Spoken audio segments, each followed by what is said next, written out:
नमस्कार, मैं आपके साथ अब्दुल करीम और आप देख रहे हैं प्राइम टीवी। कानपुर मुठभेड़ मामले में यूपी पुलिस को एक और कामयाबी हाथ लगी है।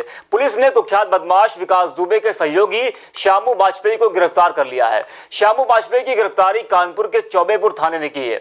जानकारी के मुताबिक पुलिस ने एक मुठभेड़ में इस अपराधी को गिरफ्तार किया है। श्यामू वाजपेयी कानपुर में 8 पुलिसकर्मियों की हत्या का मुख्य आरोपी विकास दुबे का बेहद करीबी बताया जा रहा था, लेकिन श्यामू वाजपेयी के परिवार ने पुलिस पर सवाल खड़े किए हैं। परिवार ने आरोप लगाते हुए कहा कि पुलिस ने श्यामू वाजपेयी को फर्जी तरीके से एनकाउंटर किया है और श्यामू का विकास दुबे से कोई संबंध नहीं था और न ही वो इस घटना में शामिल था। हमारे संवाददाता रमन गुप्ता ने श्यामू वाजपेयी के परिवार से बात की। कानपुर के कुख्यात अपराधी विकास दुबे की पुलिस ने अब पूरे उत्तर प्रदेश से लगा के अन्य प्रदेशों तक गिरफ्तारी के लिए जहां वो दबिश मार रही है, वहां उसके साथियों के भी अब धरपकड़ तेज कर दी गई है। सुबह तड़के अमर दुबे नाम के अपराधी का पुलिस ने काउंटर कर दिया। वहीं उसके एक साथी श्यामू वाजपेयी भी गोली का शिकार हुए पुलिस की। आइए हम बात करते हैं उनके परिवार वालों से, जो कि बिकरू गाँव में ही रहते हैं। उनकी माता जी, उनकी दोनों बहनें आप देख सकते हैं इस वक्त लाइव हमारे साथ मौजूद हैं। हमारे माता जी, क्या नाम है आपका, कहाँ रहती हैं आप? राम लक्ष्मी वाजपेयी, बिकरू में रहती। माता जी, पुलिस कह रही है कि श्यामू वाजपेयी विकास दुबे के हर उस धंधे में लिप्त था जो वो गैर कानूनी काम करता था, और जो उस दिन गोलियां चली उस वक्त श्यामू कहाँ था, उसका भी नाम लिया, उसका काउंटर किया पुलिस के भी साथ। वो अपने घर पे था, वो कहीं नहीं गया था। न हमारी छत पे कोई आया है न कोई गया है। हमसे कोई मतलब नहीं है, न कोई हमें लेना देना है, न कोई हमको मतलब नहीं है। तो फिर पुलिस उसको क्यों फंसा रही है? उस दिन आखिरकार हुआ क्या? ये किसी ने फंसाया है, गलत हमारे लड़के को किसी ने फंसाया है झूठा। हाँ, उससे विकास से हमारा कोई लेना देना नहीं था, इसीलिए उस दुश्मनी में हमारा लड़का फंसाया गया। जब ये कांड हुआ तो उस वक्त श्यामू कहाँ था? अपनी छत पे लेटे थे सब लोग, और जब ये कान गोलियां चलने लगी तब हम नीचे उतर के अपने घर में आ गए। विकास के घर से जहाँ पर ये कांड हुआ, वहाँ से आपका घर कितना दूर है? काफ़ी दूर है भैया, काफ़ी दूर है। कभी विकास के कुछ कार्य, उसके जो काम होते थे उसमें संलिप्त रहा? कभी बेटा आपका जेल गया, कभी कुछ ऐसा? कभी नहीं। आज सुबह तड़के पुलिस के साथ उसकी मुठभेड़ हुई, पुलिस जैसा कह रही है कि उसके साथ मुठभेड़ हुई और उसके पैर में गोली मार दी, उसको भी वांछित बनाया है उसको पूरे मामले में।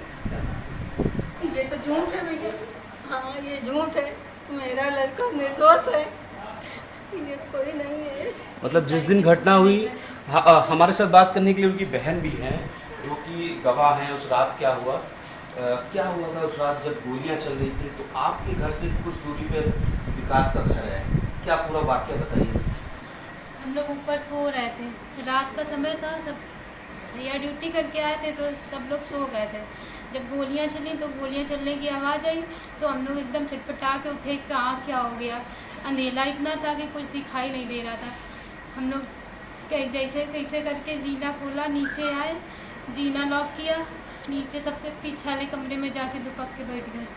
उसके बाद पुलिस वाले आए सुबह 6 बजे, दरवाज़ा खुलवाया और भैया पापा को सुबह ही पकड़ के ले गए। 3 तारीख की सुबह भैया को ले गए। उसके बाद हम लोगों ने पूछा कहाँ ले जा रहे, तो कहते हैं कि पूछताछ के लिए ले जा रहे हैं। तो भैया ने कहा भी कि हमारा इनसे कोई लेना देना नहीं है। पापा ने भी कहा तो दोनों लोगों को मारने लगे और बहुत सारे मोहल्ले वालों को इकट्ठा किया, सबको बैठा लिया।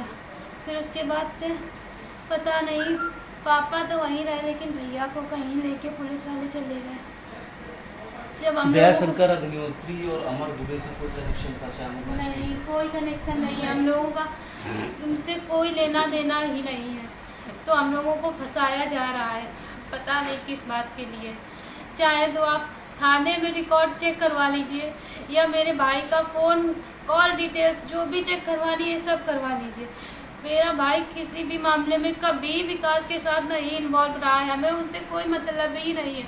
हम लोग अपना खाते हैं, अपना कमाते हैं, हमें उनसे कोई मतलब नहीं है। मतलब 3 तारीख को जो घटना हुई, आपके भाई घर पे सो गए, हाँ, अब पुलिस पूछताछ बता के ले गई थी और सुबह फर्जी तरीके से काउंटर किया, ऐसा आपका कहना है? जी जी बिल्कुल। और पुलिस वाले ले गए हैं, इस बात का पुख्ता सबूत है। जो सुबह मीडिया वाले आए थे उन्होंने रिकॉर्ड भी किया, अमर उजाला में फ़ोटो भी आई है। लेकिन पता नहीं क्यों पुलिस वाले ऐसा दिखा रहे हैं कि मुठभेड़ में फंसा दिया मेरे भाई को। मेरा भाई बिल्कुल निर्दोष है। हमें सरकार से यही दरख्वास्त है कि जो लोग दोषी हैं उन्हें ज़रूर दंड दिया जाए, लेकिन निर्दोषों को ना सताया जाए। तो आप ये चाहे था तो उन पुलिस वालों से भी पूछ लीजिए जो वहाँ उस वक्त मौजूद थे, जो ठीक हो गए भाई मेरे, उनसे पूछा जाए कि मेरी छत से कोई वारदात हुई कि नहीं। 10 बार तलाशी हो चुकी है मेरे घर की, एक बार भी कुछ भी नहीं मिला है। अच्छा, ये विकास का जो आतंक था गांव में, वो किस हिसाब का था? आप तो वहाँ के रहने वाले? हाँ, बहुत दबंगई टाइप का आदमी है, सबको डरा धमका के रखना चाहता है। तो इसलिए हम लोगों कोई मतलब नहीं रखते हैं, चाहे जो हो जाए। लेकिन हम लोग निर्दोष है, हम लोगों को बस फंसाया जा रहा है। कुछ नेताओं का भी उसके घर ये सब कभी हम देखा लोगों आपने? को नहीं पता। हाँ, बातें होंगी भैया, इतनी दबंगई नेता है तो हम लोग क्या जाने। मतलब उसका क्षेत्र में आतंक था, लोगों को परेशान करता हाँ, था। बहुत परेशान करता था। हम लोग भी तंग आ गए थे, लेकिन चौबेपुर थाने की पुलिस से कुछ कहो तो वहाँ कोई कार्रवाई नहीं होती है। हम लोग पुलिस के पास जाए तो विकास दुबे के पास सूचना आ जाती है कि तुम्हारे गांव के लोग आए हैं, तो पुलिस वाले भी हम लोगों को प्रताड़ित करते हैं। और विकास दुबे तो है ही है, उसके लिए क्या कहें, आप लोग भी जानते हैं। जब आपकी सरकार की पुलिस ही मिली है तो हम लोग कहाँ जाएं? हम तो गांव वाले हैं, गरीब हैं, कुछ कह भी नहीं सकते हैं। तो आपने देखा कि खादी और खाकी का संरक्षण एक अपराधी को इस कदर प्राप्त था कि पूरा मोहल्ला, पूरा गांव उसे ऐसा त्रस्त था कि कोई कुछ बोलने को तैयार नहीं होता था, और जो बोलता था उसके खिलाफ उल्टा ही पुलिस कार्रवाई करती थी। जब श्यामू वाजपेयी को काउंटर में मारने की बात, उसके जो पैर में गोली मारी गई, जब उसके परिवार को सूचना मिली तो वो लोग मीडिया के सामने आए और हमसे बातचीत की कि मेरा भाई बेकसूर है, मेरा भाई बेकसूर है। कानपुर से कैमरामैन नौशाद के साथ अमन गुप्ता, प्राइम टीवी। कश्मीर से लेकर कन्याकुमारी तक, गुजरात से लेकर अरुणाचल तक, सत्ता के गलियारों से खेल के मैदानों तक, नहीं छूटती कोई खबर। सबसे सटीक, सबसे दमदार, सिर्फ प्राइम टीवी पर।